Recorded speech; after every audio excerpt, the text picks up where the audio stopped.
uma médica amiga minha me mandou hoje o edital. Pedro, se você puder botar aí depois a página que eu mandei do edital, o edital do Hospital Sírio-Libanês, que com o Einstein são os 2 melhores hospitais do Brasil. E o Sírio-Libanês está fazendo uma seleção para médicos residentes, né? E fez lá um edital, enorme o edital, 70 e tantas páginas. E na página 54, você tem... se o Pedro não achou, eu vou puxar aqui para ele achar. Aqui. Tá aí, ó. Pode ampliar para a gente ver. 55% das vagas serão por cota, gente. Olha lá. 30% das vagas, não consigo enxergar, serão destinadas a pessoas negras, pretas e pardas. 5% das vagas... Esse curso eu não fiz. Serão destinadas... Qual a diferença de negro para preto? A pessoas indígenas. 5% das vagas serão destinadas a pessoas quilombolas. 10% das vagas serão destinadas... Peraí. O quilombola é o cara que tá no quilombo, mas é branco. Não tá inserido nos pretos lá em cima, é isso? Imagine... se você coloca pretos, negros, que eu não sei qual é a diferença de preto para negro, e aí depois você bota quilombola, é pro branco que tá no quilombo, é isso? Quilombola a gente pega a origem do cara, da região. Racionalmente falando, não é isso ou eu tô exagerando? Se o cara for um indígena com não tem pele... sentido nenhum isso aí. Não, mas é irracional o que eu tô dizendo? Se você coloca... A irracionalidade tá no texto. Como é que você interpreta o negócio que já é irracional por natureza? Então, só para terminar, depois a gente comenta, 10% das vagas destinadas a pessoas com deficiência e 5% das vagas serão destinadas a pessoas trans. Então, se o cara é um indígena, com a pele mais escura, mas criado num quilombo, tem um tipo de deficiência e é trans, ele já não precisa nem fazer seleção, né? Nem faz nem medicina. Ele já está aprovado, ele vai para o primeiro lugar. Medicina. Meu Deus. Os critérios são bem legais, né? 55%? É isso? Se você somar todas as cotas que tem ali, dá 55%. É o hospital que o Lula se trata? Essa é a única vantagem. Então deixa. Isso que eu ia falar agora. Né? Eu ia falar isso agora. Se o Lula se trata lá, mete bronca. Pensando por esse prisma... 55% de 55%. Caramba. Que loucura. Que loucura. Não, e é impressionante, né? Porque aí você cria o tal do tribunal racial, né? Sim, para avaliar isso tudo. Para saber. Aí vai fazer que nem os alemães nazistas lá, os nazistas. Medir nariz. É o Family Guy, né? Medir cabeça. Aquele vídeo do Family Guy, o cara põe a cartela com as cores. Negócio pra ver a cor do cara. Inacreditável. Na boa, cara. Mas no fundo isso é eugenia, né? No fundo isso é racismo. Isso é... Você imagina, né? Você está definindo alguém por cor. Mas não precisa ir longe, Max. É assim, existe critério de raça? Tem. É uma seleção racial. Simples. Eu insisto que tudo isso aí, tá vendo, medindo nariz? Eu insisto que tudo isso é inconstitucional. Me desculpa. A Constituição diz que todos são iguais perante a lei. Exato.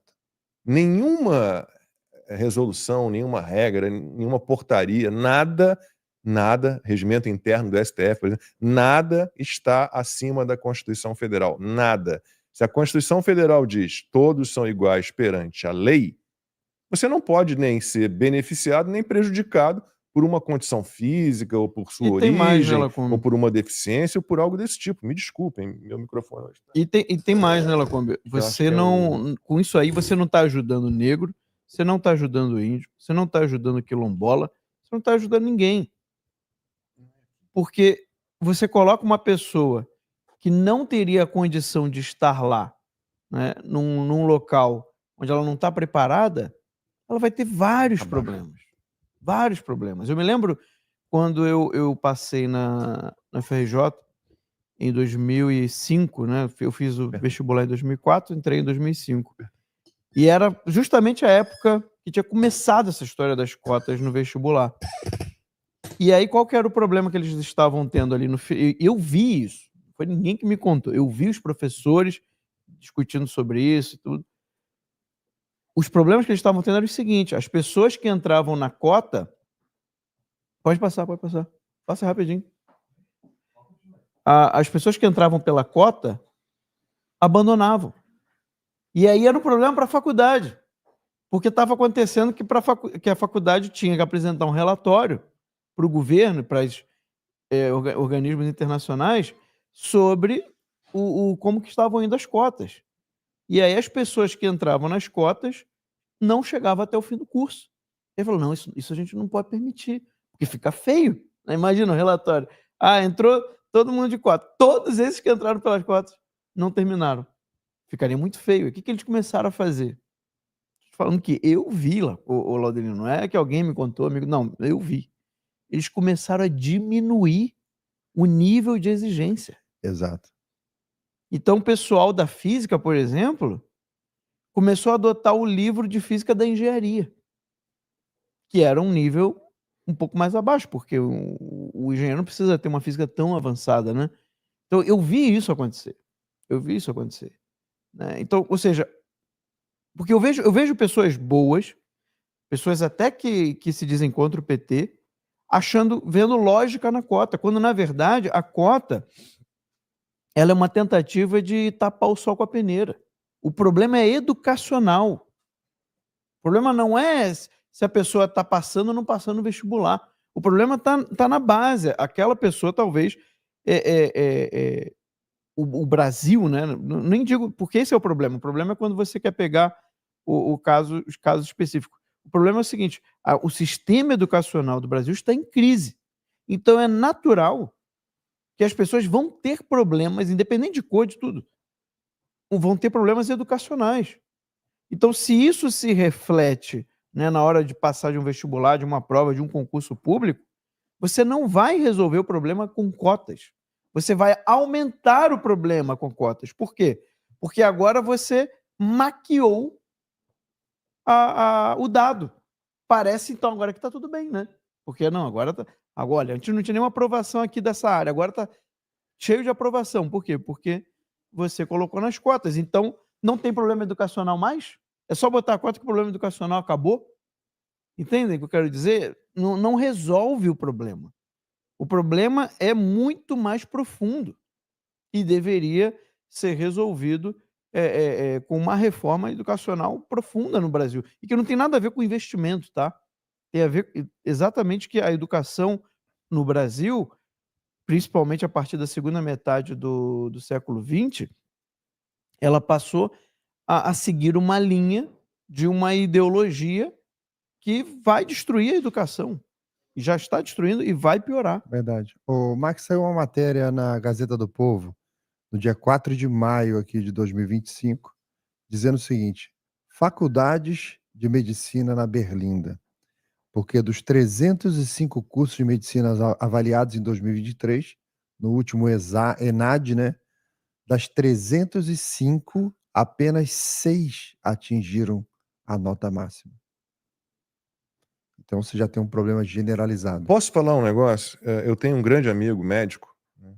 Tem vários amigos médicos, mas tem esse em especial que tá do nosso lado. O cara tem uma cabeça ótima, excelente, baita cirurgião. Ele me falou que a maioria das faculdades de medicina do país não trabalham mais com cadáveres. Trabalham com bonecos. E ele montou com outros 2 médicos uma escola para que os estudantes de medicina possam fazer os seus estudos com cadáveres. Ele importa corpos, cadáveres aqui dos Estados Unidos. Custa caríssimo. Compensa, porque os corpos que ele importa são usados para tudo quanto é tipo de procedimento que você puder imaginar. Então tem essa característica, essa, infelizmente, atual das nossas faculdades de medicina. Os cursos são ruins, na maioria das vezes, né? Os alunos lidam com bonecos e não com cadáveres, com corpos. Fazem procedimentos mais do que falsos ali. Quando tem a oportunidade, tem algum dinheiro, como disse, é caro você fazer cursos, né, nessa escola que esse meu amigo montou, mas alguns conseguem. Você tem uma turma saindo muito mal formada da faculdade e encontrando editais desse tipo. Exato. Então por isso que a gente fez a piada aqui, bom, ainda bem que é o hospital no qual o Lula se trata, Porque o que você espera que chegue de profissional? Desculpem, não é preconceito. Não tem nenhum preconceito envolvido nesses comentários. Você percebe, Lacombe, que quando você tira o cadáver no momento do ensino, você coloca boneco, uma hora esse estudante vai encontrar um ser humano real. Quando ele encontra o ser humano real vira a cobaia do aprendizado dele. Você protege um cadáver e você expõe um ser humano vivo para um experimento. Ele está ali. Agora chegou a hora dele aprender de verdade e o ser humano vira cobaia. Você está protegendo o quê? Porque ainda tem isso. O Brasil é um país tão burocrático, tão amarrado com resoluções, portarias, medidas e sei lá mais o quê, que até corpo de indigente é complicado de você enviar Sim. para uma faculdade de medicina, sabia? Sim. É muito difícil. É muito difícil. Moralmente, esse é um assunto bastante complexo, tá? É. Porque você não pode vender um corpo humano, né? Mas o Normalmente são doações, né? Normalmente, corpo de indigente? não, sim, normalmente são doações, mas eu tô falando assim, é um tema complexo, tá? Moralmente complexo, né? Existe uma burocracia mesmo. Né? Não é tão simples assim, porque você pode acabar estimulando, por exemplo, vamos dizer que fosse compra e venda livre. Um assassinato, você diz? Exatamente, você vai acabar estimulando pessoas usar as outras para obter lucro em relação Bom, a mas isso. talvez tenham que rever todas essas restrições, porque o que a gente tem percebido O que eu me lembro, meus amigos médicos dizem isso, que a maioria das faculdades não o consegue que eu me ter lembro é que acesso era a muito corpos. isso, de doações, né, de pessoas indigentes, ou seja, teria que ter, é um negócio que realmente a regulação tem um certo sentido, porque a experiência humana já mostrou que isso pode dar um problema muito grave, né? Aqui nos Estados Unidos você ainda tem essa coisa de pagar pela doação de sangue, o que moralmente é muito complicado, porque você está pagando por uma parte de um corpo humano. Você imagina se abrisse, por exemplo, venda de órgãos, aquele imbecil lá, O como é que é o Joel nome? Dinheiro. Você imagina a loucura que não seria de pessoas matando outras pessoas para vender os órgãos dela. Você viraria uma carnificina. Tá? Então é um negócio que não é simples, mas o que o Lacombe está trazendo é um problema real. Né? Hoje você tem esse problema, isso precisa ser solucionado de alguma maneira. Dificulta a formação dos nossos médicos, infelizmente. Agora, sobre a questão do racismo, eu mandei um link pro Pedro. Veja como a direita é despreparada, tá? Esse link que o Pedro vai mostrar na tela são vários autores e obras selecionados pela Biblioteca Marxista Online Internacional em português, ou seja, tem mais de 60 idiomas nesse site. Todos esses autores, todos, são autores que fomentam o racismo no mundo inteiro. Quem da direita já leu isso aí? Além do Olavo, claro. Não conta. Ninguém. Ué, Marx e Hegel eram visceralmente antissemitas. E eram racistas também. Racistas. Aqui vocês vão encontrar. Coloca lá no topo rapidão, Pedro. Você que a lista é muito grande. Coloca lá no topo rapidão, só para o pessoal poder entender como é que faz. Tá vendo ali, gente? Tenta ir em temática, Pedro, porque aí você clica em temática, o pessoal vai entender. Isso, coleção de sessões temáticas. Isso aí é o marxist.org, né? Você escreve marxistas, aí você tira o A no final, que é o plural em inglês de marxist, né? Marxista. Então você escreve marxistas, tira o S, coloca .org. Em inglês, vai aparecer lá a opção em português, e ali são os índices. Pô, Alan, você está falando para a gente ler site marxista? Claro, eu leio. Sim. Eu tenho que ler. Né? Eu não sou como os meus detratores, que opinam sobre o que não leem nem assistem. É aquela coisa Já viu aquele jornalista que fala assim, eu nem assisto aquele garoto? Você pergunta o seguinte, Você acabou de confessar que você é um retardado, porque eu só critico aquilo que eu assisto e vejo. Por exemplo, eu sou obrigado a ver, de vez em quando, não vocês em casa, mas eu sou obrigado a ver, por exemplo, o Gabeira opinar sobre os Estados Unidos. O Gabeira não pode pisar nos Estados Unidos porque ele ajudou a sequestrar o embaixador dos Estados Unidos.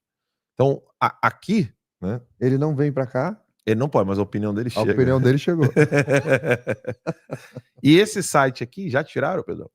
Aqui esse site, se você, na parte de temática, você vai ter ali a parte da questão de racismo, e eles inventaram isso. E, infelizmente, na própria direita, tanto nos Estados Unidos como no Brasil, eles vão falando desse assunto, como se eles estivessem tratando de um problema real. Mesmo nos Estados Unidos, o Olavo fala, isso é bem, o que eu vou falar aqui agora é bem treta, tá? O negro americano, ele vive, o negro mais pobre e, vamos dizer assim, oprimido, com muitas aspas. O negro mais oprimido dos Estados Unidos, ele vive infinitamente melhor do que todos os africanos da África inteira. O Olavo falava disso. Falava, pô, o cara reclamar da vida dele nos Estados Unidos é um negócio curioso, né? Eu já contei pra você, um motorista de Uber que eu peguei uma vez aqui, um negro, mas assim, mas racista contra brancos, mas num nível, porque nós fizemos esse país, porque nós vivemos na miséria. Aí eu virei pra ele, meu senhor, eu sou brasileiro. Pois é. O seu conceito de miséria é completamente diferente do meu conceito de miséria. Exato. É óbvio, não tem miséria nos Estados Ele me Unidos. falou o bairro que ele morava, eu esqueci agora, mas era um bairro Pine bom. Hills, provavelmente. Era um bairro bom. Ah, ele morava Era num bairro bom. Então, e aí, quando você vê o que acontece na África, você vê que não tem ninguém lutando contra racismo na África. Não.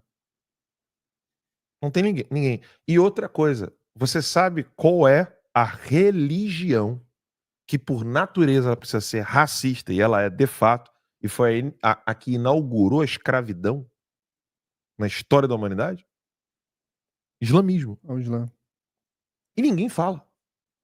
Ninguém toca nesse assunto. Então tomem cuidado para vocês não caírem naquela conversa que o Saul Alinsky dizia, né?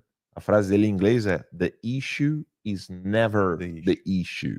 Ou seja, o assunto nunca é o assunto.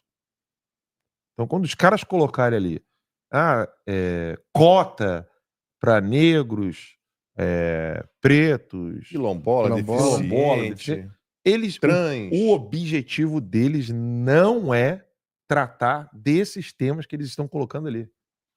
É necessário ter essa... A câmera aqui, obrigado. É necessário ter essa consciência. Não caiam nesse discurso. Até mesmo porque essas pessoas que se dizem representantes de grupos, elas se autodeclaram representantes desses grupos. Ainda tem isso. E isso já invalida que essa pessoa fale em nome daquele grupo. Eu não posso falar em nome de grupo nenhum. Graças a Deus eu não falo. Nem da direita, nem do conservadorismo, nem de nada. Nem em nome dos brasileiros. Nem em nome dos homens de lábios grossos. Não pode. Não posso. Não. E o que o Pedro botou ali? O Pedro achou um texto interessante ali. Para mim é difícil de ler. Deixa eu ler aqui. Muito antes disso, o desprezo racista pelos negros era senso comum entre os árabes, como se vê pela palavra de alguns de seus mais destacados intelectuais. Isso está no texto do Marxismo da Cor. Ótimo. Pedrão achou uma boa ali. E eles escapavam, os caras, né? Não, Virava tudo isso, eunuco. tem todos os negros. Esse artigo do Olavo. Todos os tá. negros do norte da África que África se às converteram ao avessas. islamismo, né, cara? Pedro achou assim, né? Mesmo assim. O Pedro achou um texto do professor Olavo. Esse texto é sensacional. A África às avessas. Pensei que era do Marxismo.org. Mas é muito bom esse artigo do professor Olavo. Mas não caiam, né? Não caiam nessa. Pedro pegou mais uma citação boa ali lá, como se quiser ler. Só encontramos homens mais próximos dos animais que de um ser inteligente. Eles vivem em lugares selvagens e grutas, comem ervas e grãos crus e às vezes comem-se uns aos outros. Não podemos considerá-los seres humanos. Sabe de quem é a frase? Ali, ó. Ibn Khaldun, historiador tunisiano. Falando dos sudaneses, né?